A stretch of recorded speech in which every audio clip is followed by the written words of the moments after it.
كده اوعى عشان تشوفوا الفراخ بقى بعد ما طلعت من الفرن. والخلطه يا سيدي جايه لنا من فوق مفاجآت ولا ايه؟ يلا بينا حبايب قلبي، ما ينفعش نخش المطبخ والمطبخ مش متبرد. امي جوه يا جدعان والدنيا معاها بايظه. امي معايا في المطبخ. امي ايه ده؟ بص بقى يا جماعه، بص بقى عشان لسه سخنه يا مصطفى. مش شايف. شيل بقى الكيس الحراري كده وشوف الخلطه كده. بسم الله ما شاء الله. اللهم صل. بالله عليك الريحه طالعه عليك عامله ازاي؟ طالعه جميله يا سيدي. طبعا الخلطه معانا هي يا مصطفى. هات كده وري حبايبنا. بسم الله ما شاء الله. بالرز يا جماعه والكبد والقوانص بتاعتنا ما شاء الله. الكاميرا شبرت. اللهم صل على النبي. الاكل لسه طالع من الفرن. لا يلا بينا ناكل. بص بقى يا حطيهم هنا كده، حطيهم هنا عشان انا جعان. احط لك هنا؟ جعان. لا بس ماشي. يا جماعه انتوا بتضحكوا عليا يعني؟ يعني بعد انا ما اعمل صينيه بتاع ده فراخ ببطاطس ونتغدوا، احنا ناكلوا فراخ ثانيه بقى. اشم ريحه الاكل ده. فراخ مصطفى وامل. ايوه هتاكلي معانا ولا انت شاطر؟ بتعملوا معايا من ورايا يعني. هتاكلي معانا ولا انت شاطر؟ يا جماعه خليكم بس خدوا بالكم، هم مش عايزين ناكلوا معاهم. عاملين لها واحده اهي. عاملين لها واحده اهي. وانا انت واحده اتغدينا. السلام عليكم ورحمة الله وبركاته. اللهم صل وسلم وبارك على رسول الله. ما يحلى الكلام إلا بذكر الرسول عليه أفضل الصلاة والسلام. ازيكم أحلى متابعين ومشتركين قناة منوعات مصطفى وأمل. صباح العسل، صباح التفاؤل والخير والرزق على جميع البيوت يا رب العالمين. النهارده يا جماعة عايزة أعمل لكم كده فرختين مقلوظين كده بسم الله ما شاء الله، طريقة جديدة. مش عايزين محمر ومشمر ومش عايزين شوربة. طب أعمل لكم إيه؟ أنا عايزة بقى أعمل لكم في الفرختين دول الجمال اللي قدام عينيكم دول احشيهم. يا امل هتحشيهم ايه؟ دي بقى مفاجأة. انا عايزه اعمل لكم مفاجأة، بس النهارده بقى الحشوه مختلفه. عايزه اقول لكم على حاجه، اهم حاجه بس متنسوش في اللايك والاشتراك في القناه عشان يوصلكم مننا كل جديد، والجديد شديد عند منوعات مصطفى وامل. حبايبي انا معايا الفرختين دول بغسلهم كويس بملح وليمون وخل، بنقعهم كده ايه نص ساعه كده في المحلول ده، وبعد كده بشطفهم كويس واحطهم قدام عيني كده. طيب ادي اول خطوه. الخطوه الثانيه معانا الكوز ليه؟ ها قولوا لي الكوز ليه؟ كوز الخلاط يا حبايب قلبي. معايا كده في البدايه يلا بينا. معايا طماطم، معايا قرن فلفل، يا رب كل حاجه تكون واضحه. طماطم وقرن فلفل وتوم وليمون، تمام؟ يعني على حسب ما انت هتعملي. لو فرخه واحده طماطمتين حلوين على نص قرن فلفل، بس انا عاملاه حراق. حراق بس مش اللي هو الحراق بقى اللي هو هيبان في الاكل فالعيال ما تقدرش تاكله، لا طبعا هياكلوه وهيبقى طعمه حلو. يبقى قرن فلفل واحد على ليمونه على ايه راس توم صغيره واربع طماطمات. ايه اللي بعد كده يا امل؟ بصلتين بقى كبار من اللي قلبك يحبهم. شايفين بصلتين كبار ما شاء الله، اللهم صل على النبي. ها تمام، بصلتين اكبر بصلتين عندي ما شاء الله. قلت لازم اقطعهم كده عشان اضربهم في الخلاط. طيب ايه اللي بعد كده يا اموله؟ بص بقى، معلقه الملح اللي قدام عينيكوا ديت معلقه كبيره، يعني ما عنديش معلقه كبيره مع ان الناس كلها عندها معالق كبيره. ها معلقه ملح كبيره حلوه كده. معانا معلقه فلفل اسمر زي ما احنا شايفين برضو كبيره.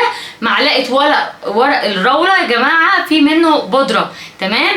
في ناس كتير ما تعرفش المعلومه دي بجد والله. بكلم واحده برضو كده صاحبتي حبيبتي فبقول لها عندي بودره اللي هي الورق اللورا ممتاز جميل. فقالت لي لا انا اول مره اسمع عنه. لا جربوه، في هو الورق وفي بقى اللي هو المطحون ده يا جماعه، تمام؟ المطحون ده ممتاز جدا. ومعايا بقى البهارات الفراخ بقى مشكل بقى. تروحي بقى للعطار كده قول له عايزه شويه بهارات فراخ للفراخ المشويه، هيديكي تشكيله يا سيدي على الروايح. انا مش هطول عليكم. طبعا يا حبايب قلبي معايا نص كوبايه من الزيت. معايا طبعا معلقه الصويا صوص زي ما احنا متعودين مع بعض. دي صلصه الصويا صوص غامق، تمام؟ عشان اللي حابب يجيبها ممتازه جدا، بستعملها في الاكل خطيره، بتدي لون حلو ونكهه حلوه قوي، تمام؟ يبقى دي المكونات بتاعتنا. يلا نبدا الشغل، يلا نخش على الشغل.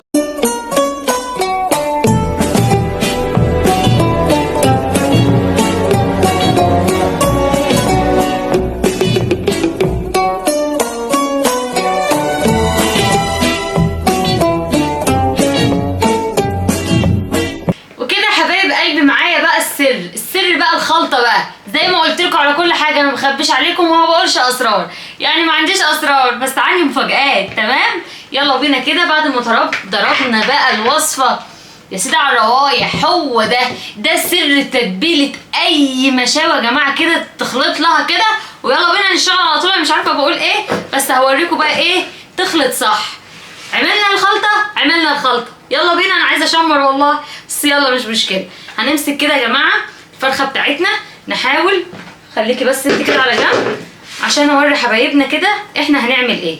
عارفين بقى ايه الجلد ده يا جماعه اللي هو ما بين الصدر والفرخه اهو، شايفين الصباع اهو، شايفين الصباع فين؟ هو ده. انا بقى عايزه الجنب ده كله كده، الجلد ده يتفتح كده عشان احشيها، املاها حشوه، املاها من جوه وفي الوراك وفي كل حته.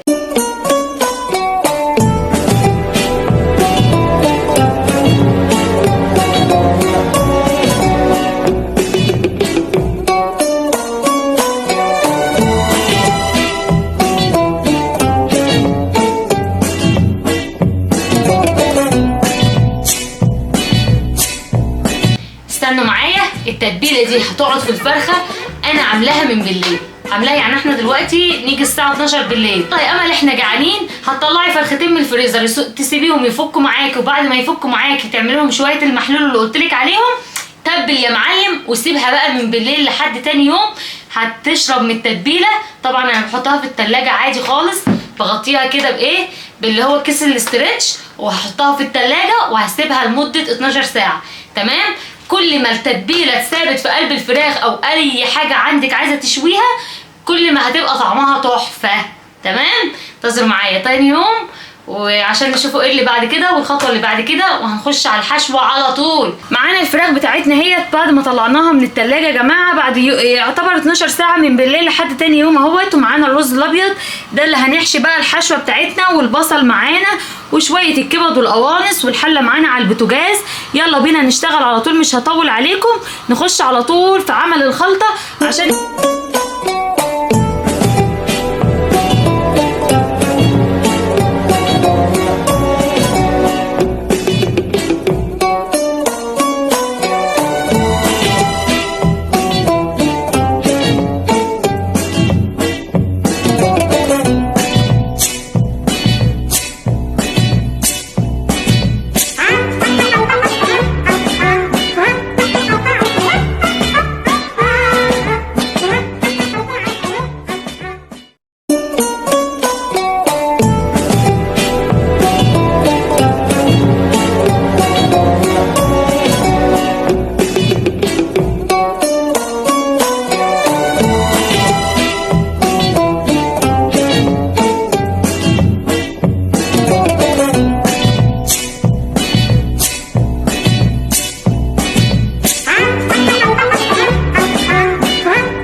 التقليبه الصح عشان البصل والكبد والقوانص مع الرز والتتبيله والملح والفلفل والصويا صوص كله ياخد لون بعضه ويبقى الطعم خطير.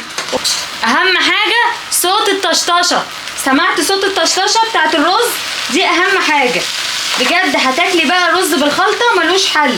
طب يا امل انت مزوده ليه؟ ده هما فرختين صغيرين، يعني عامله الخلطه دي كلها ليه يا جماعه؟ احنا بناكلوا بيها الفراخ. انا طبعا هي ديت الاساسي معايا، انا مش هعمل رز ولا مكرونه ولا اي حاجه، دي هحشي منها الفراخ بتاعتنا وهناكله منها. مسخنه كده معايا يا جماعه كوبايتين في الكاتل، اللهم صل على النبي، بسم الله ما شاء الله. هما دول بس هسوي في الاول كده في البدايه، وهرجع اكمل المقدار بتاع الرز بتاعي. يعني انا بس ايه حاطه دلوقتي كوبايتين، وهرجع احط لهم كمان كوبايتين ميه. بس انا عايزه ايه الرز بتاعي نص تسويه للفراخ معايا. هنغطي عليها ونسيبها لمده 10 دقايق ونرجع تاني. كده حبايب قلبي ولعنا الفرن بتاعنا يسخن عبال ما نحشي الفراخ بتاعتنا، بسم الله ما شاء الله. وهقول لكم التتبيله اللي تحت دي هنعمل فيها ايه معايا يا جماعه. انا هعمله في الكيس الحراري ده، الكيس حراري كده معايا كيسين اهوت، بسم الله ما شاء الله. يعني ايه هيكفوا، دي ممكن يكفي 2، يعني الكيس ده يكفي معاكي ديك رومي، يكفي معاك 5 حمامات 6 حمامات ما شاء الله، ممتاز جدا. وطبعا يا حبايب قلبي ده الرابط بتاعه اللي احنا بنربط بيه. تمام. بسم الله كده هنسمي الله وناخد كده معانا بسم الله الرحمن الرحيم فرخه فرخه كده ونحشيها. بس اهم حاجه هنزل بس ايه التتبيله اللي عليها كده. خلاص انا كده مش عايزه التتبيله دي، انا استفدت منها طول الليل كده، حطها في التلاجة بيها، شربت منها واتدلعت وبقت ريحتها زي الفل.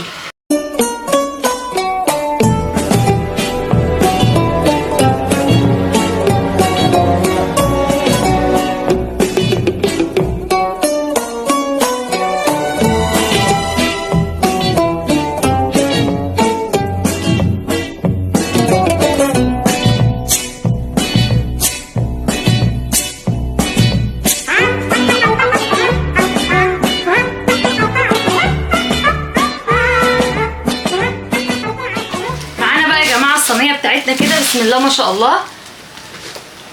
الخلطه بتاعتنا اللي بقول لكم عليها انا ما برميهاش، انا احطها كده في قعر الصينيه عندي ما شاء الله. اللهم صل على النبي. نظامها ايه؟ هاخد كده ارص فرخه بفرخه كده بسم الله.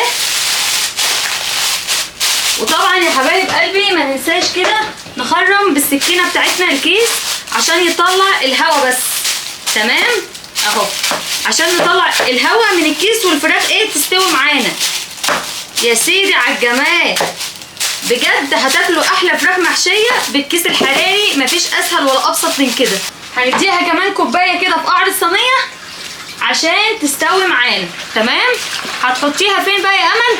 هحطها في فرن البوتاجاز من تحت، وطبعا على اعلى درجه حراره 200 يا جماعه لحد ما تشرب الميه بتاعتها، وبعد كده هنوطي عليها يعني حاجه بسيطه كده عشان تاخد التسويه الصح، وهنرجع مع بعض. طبعا يا جماعه التسويه بترجع على وزن الفرخه معاكي. الفرخه معاكي لو كيلو ونص ولا 2 كيلو هتقعد معاكي على كل نص كيلو بتاخد نص ساعه. معايا الفراخ بتاعتي يعني كيلو 600 كيلو 700، يعني مثلا نقول 2 كيلو الا ربع، هتقعد معانا ساعه في الفرن. تمام. هنقول ساعه وربع كده يا جماعه، وهنشوفوها مع بعض لما تطلع من الفرن بتاعنا. انتظروا معانا الجمال والحلويات، ما تروحش لبعيد عشان نشوفوا رأي مصطفى ايه، وهندوق وهنقوله ايه الكلام. ربنا يستر حبايب قلبي كده. اوعى عشان تشوفوا الفراخ بقى بعد ما طلعت من الفرن والخلطه يا سيدي. جايلنا من يلا بينا حبايب قلبي، ما ينفعش نخش المطبخ والمطبخ مش متبرد. امي جوه يا جدعان والدنيا معاها بايظه. معايا في المطبخ. امي ايه ده؟ بص بقى يا جماعه، بص بقى عشان لسه سخنه يا مصطفى. مش شايف. شيل بقى الكيس الحراري كده وشوف الخلطه كده بسم الله ما شاء الله. انا عايز بالله عليك الريحه طالعه عليك عامله ازاي؟ ريحه طالعه جميله يا سيدي. طبعا الخلطه معانا هي يا مصطفى. هات كده وري حبايبنا. بسم الله ما شاء الله بالرز يا جماعه والكبد والقوانص بتاعتنا ما شاء الله. الكاميرا جبرت. اللهم صل على النبي. الاكل لسه طالع من الفرن. لا يلا بينا ناكل. بص بقى يا حطيهم مصطفى. هنا كده، حطيهم هنا عشان انا جعان. احطها كده؟ جعان. لا بس ماشي. يا جماعه انتوا بتضحكوا عليا يعني؟ أيوة. يعني بعد انا ما اعمل صينيه بتاع ده فراخ ببطاطس ونتغدوا، احنا ناكلوا فراخ ثانيه بقى. اشم ريحه الاكل ده. فراخ مصطفى وامل. ايوه هتاكلي معانا ولا انت شاطر؟ بتعملوا معايا من ورايا يعني. هتاكلي معانا ولا انت شاطر؟ يا جماعه خليكم بس خدوا بالكم، هم مش عايزين ناكلوا معاهم. عاملين لها واحده اهي. عاملين لها واحده اهي. وانا انت واحده اتغدينا. يلا ناكلوها تاني. يلا بينا، وتستنونا في فيديو بقى اللي جاي اللي بعد ده. هتاكلوا معانا ونشوفوا الفرخه وهي بتتقطع قدام عينيكم. ما تنسوناش في اللايك والاشتراك في القناه عشان يوصلكم مننا كل جديد. والسلام عليكم ورحمه الله وبركاته.